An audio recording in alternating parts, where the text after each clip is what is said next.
लगभग हमको लग रहा है कि 80% इन लोगों का ही कैप्चर होगा। प्राइवेट फार्मिंग करीब करीब लगभग 90% खत्म हो चुकी है। अब लोग कंपनी की तरफ ही जा रहे हैं, क्योंकि अब लोगों के पास कैपिटल बचा नहीं काम करने के लिए, और बहुत रिस्क लेने की हालत में अब है नहीं है आम फार्मर जो है। एक दूसरे फार्म की तरफ हम जा रहे हैं, जहां लगभग एक हफ्ते पहले का बच्चा पड़ा हुआ है। अम्मा पोल्ट्री फार्म का एक दूसरा फार्म भी है। आइए देखते हैं, यहाँ एक हफ्ते पहले का बच्चा पड़ा हुआ है और यहाँ देखते हैं क्या प्रोसेस कैसे क्या है। ये जो दूसरा फार्म है ये लगभग 7,500 स्क्वायर फुट का है। यहाँ देखते हैं एक हफ्ते पहले वाले के लिए क्या क्या तैयारियां की गई हैं। इस बच्चे के लिए देखिए क्या व्यवस्था की गई है। पानी दाना के लिए सारे बर्तन रखे हुए हैं और इनके टेम्परेचर के लिए देखिए ये जो भट्ठी है इसको बुखारी बोलते हैं। यहाँ हम इनसे बात करेंगे, कुछ जानकारी लेंगे। तो एक हफ्ते से आप इनको क्या क्या व्यवस्था दे रहे हैं, क्या इसका प्रोसेस है? एक हफ्ते से इसका मेन होता है टेम्परेचर मेंटेन करना। टेम्परेचर मेंटेन करने के लिए यहाँ पे देखिए 4 बुखारी लगी हुई है। रात में बुरादा लगा है, बुरादा जला के इसको जला दिया जाता है, तो 12 घंटे कम से कम जो है इसको मेंटेन रखता है। देखिए अभी तक आप शाम में लगा हुआ है, अभी भी तक टेम्परेचर महसूस कर सकते होंगे इसको। नहीं, काफी गर्मी तो है यहाँ। अभी मुझको ऐसा लग रहा है पसीना निकल आएगा कुछ देर खड़ा रहूंगा तो इसमें 5000 बच्चे इसमें हैं। लगभग 115-20 डब्बे हैं उसमें पानी के। अच्छा, तो 2 दिन के बाद फिर ये सारा बर्तन वगैरह 2 दिन के बाद ये पेपर हटा के फिर जो है इसको इसकी भूसी पे ही डाल दिया जाता है। उसको दाने का बर्तन भी लग जाता है उसमें, फिर खाना शुरू कर देते हैं। फिर 4-5 दिन बाद देखिए फिर ये छोटा वाला होता है, इसको हटा दिया जाता है। फिर ये बड़ा डब्बा लग गया ये। तो एक हफ्ता हम लोग अपने हाथ से भर भर के इसको पिलवाया जाता है पानी छोटे डब्बे का। और ये देखिए दूसरा डब्बा जो फीडर का है, इसमें 10-12 केजी फीड आता है। एक बार में डाल दिए तो एक दिन की फुर्सत में खाते रहते हैं। ये ब्रायलर की शक्ल में आ जाते हैं, तब फीड इनका बढ़ जाता है। तो फीड 1 से 2 बार लगाना पड़ जाता है, दिन में 2 बार लगता है, सुबह शाम फिर लगाना पड़ता है। अच्छा, इसमें मतलब सुनने में अक्सर आता है कि काफ़ी बीमारी लगती है, तो उसको कैसे पहचान करते हैं और क्या दवा वा क्या सिस्टम इसमें है? ये हर बीमारी का अलग अलग सबको आइडिया होता है क्या क्या बीमारी इसमें होती है, और उसका सिम्टम भी करीब जितने फार्मर हम लोग काफ़ी पुराने हैं, काफ़ी दिनों से काम कर रहे हैं, तो आइडिया इतना हो गया क्या सिम्टम है, कौन सी बीमारी हो सकती है। तो उसका प्रिवेंशन हम लोग कर लेते हैं पहले से ही।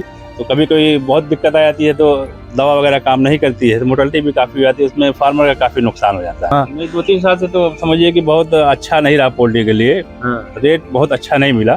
2 साल से लगभग आज की डेट में इसकी कास्टिंग जो आती है 100 रुपये का आसपास पहुँच जा रही है। 90, 95, 100 रुपये पहुँच जा रही है, इसलिए फार्मर काफ़ी लॉस में चल रहा है इधर। सर, अपने आजमगढ़ क्षेत्र में मतलब किस कंपनी का जैसे सूट करता है बच्चा, कौन सा बढ़िया रहता है? देखिए यहाँ पे 2 सब जो यहाँ पे सगुना और IB, ये मेन ब्रांड है बड़ा।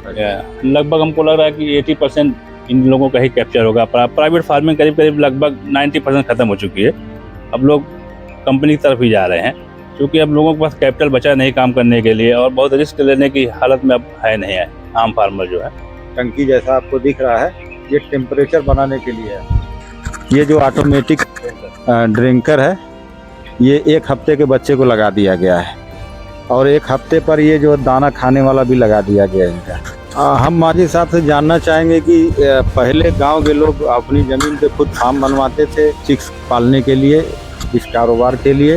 हमने देखा है कुछ दिनों से कि धीरे धीरे लोग अपना कारोबार ये छोड़ दिए अपनी ज़मीन पर। अब ये कंपनियां इसको कैप्चर करनी है, यानी कंपनी खुद अपना बच्चा, अपनी दवा सारी वगैरह देती है, और जो मालिक हैं, जो ज़मीन के मालिक फार्म के रहते थे, वो उसमें पालन पोषण करने लगे हैं।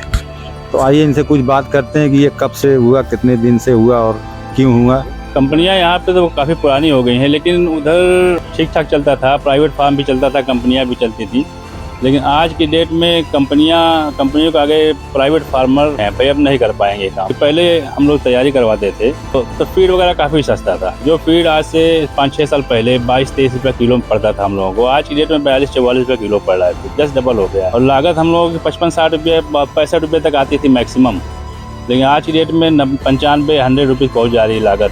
इसलिए बहुत मुश्किल, और रेट मिलता नहीं है। 2 साल से रेट का मामला इतना ख़राब है, एवरेज अगर निकालेंगे तो 85-90 रुपये उसका एवरेज आएगा 2 साल का। इसमें अब प्राइवेट फार्मर का सर्वाइव करना बहुत मुश्किल हो गया है। अब समझिए कि 90% प्राइवेट फार्मर कंपनियों में शिफ्ट हो गए हैं। पहले 1-2 कंपनी हुआ करती थी, आज की डेट में हमको लग रहा है कि 20 कंपनी काम कर रहे हैं आजमगढ़ में, छोटे से शहर में। बहुत मिला जुला के अब 90% प्राइवेट फार्मर भी कंपनियों की तरफ चले गए हैं, क्योंकि लागत वगैरह इतनी हो गई, इतना 2 साल से नुकसान, 2-3 साल 4 साल से नुकसान हो गया कि अब कैपेसिटी नहीं है लोगों की सर्वाइव कर पाए उसमें। और कंपनियों का सिस्टम ये है कि भाई आपने काम किया, मेहनत किया, आपको 7 रुपया, 8 रुपया, 10 रुपया हर कंपनी का रेट होता है, किलो के हिसाब से दे देते हैं। फार्मर का भाई अपना उसमें चलता रहता है, तैयारी अच्छी कर, मेहनत करके तैयारी कराता है, कुछ पैसा मिल जाता है तो उसका जीवन यापन चल रहा है। लेकिन प्राइवेट फार्मिंग लगभग खत्म हो चुकी है। आजमगढ़ में तो बहुत कम है, समझिए कि बहुत कम हो गई। ये बता रहे हैं कि 2 साल 3 साल से काफ़ी नुकसान में पोल्ट्री हाउस चल रहा है, पोल्ट्री फार्म के लोग जो है जूझ रहे हैं इस धंधे में, परेशानी की वजह से मुनाफा नहीं है और नुकसान पे नुकसान होते जा रहा है। तो हम लोग चाहेंगे कि भाई सरकार इस पर कुछ ध्यान दे। इससे लाखों लोग जुड़े हुए हैं, इसमें कई विभाग होते हैं, एक प्रोडक्शन विभाग होता है, फिर फार्मर के पास आता है, उसे पालता पोसता है, फिर ट्रेडर्स होते हैं, उस पर अपनी खरीदारी करके फिर इधर उधर बेचते हैं, फिर कटर के पास जाता है, फिर तब जाके कहीं ग्राहक के पास पहुंचता है। स्टेप बाय स्टेप कई सामना करता है ये कारोबार। तो सरकार को इस पे काफी ध्यान देना चाहिए। देखिए जैसे चूजे का रेट भी पहले 15 रुपया 20 रुपये के आसपास रहता था, तो आज की डेट में चूजे का रेट 45-46 रुपया है। 44 रुपया किलो दाना पड़ जाएगा, लागत आपकी 100 रुपया प्लस कर जाएगी और रेट मिलता है नहीं, इसलिए बड़ा मुश्किल है प्राइवेट फार्मर सर्वाइव कर पाए। साथियों, मैं ये कहानी आपके पास लेके आया ये कारोबार की, चिकन से जुड़ी। आप लोग के पास भी जैसे मछली पालन वाले हैं, मुर्गी पालन वाले हैं, खेती बाड़ी वाले हैं, किसी को भी कोई समस्या हो, अगर मेरे नज़दीकी इधर आजमगढ़ में संभव हो सकेगा, मैं आपके पास आ सकता हूं आपकी परेशानी और सारी समस्याओं को बताने के लिए। ऐसे कारोबार जो गांव में फलते फूलते हैं, जो गांव के लोग करते हैं, मैं इस पे ज़्यादा फोकस करने के लिए चैनल बनाया है। खेल कूद जो अपने आजमगढ़ जिले में होता है, खेल कुछ इस तरह की और भी खबरें हैं गाँव देहात से जुड़ी, ऐसी खबरों के लिए, ऐसी जानकारी के लिए ये चैनल मैंने बनाया है। और आपको किसी भी चीज़ की जानकारी अगर चाहिए, किसी धंधे की, तो आप लोग मुझे सुझाव भी दे सकते हैं। तो मैं ऐसे लोगों के पास जाके उनसे जानकारी लेके वीडियो बना के आप लोग को मैं पोस्ट कर दूंगा। कुछ शुक्रिया बोलना चाहूँगा। Thank you.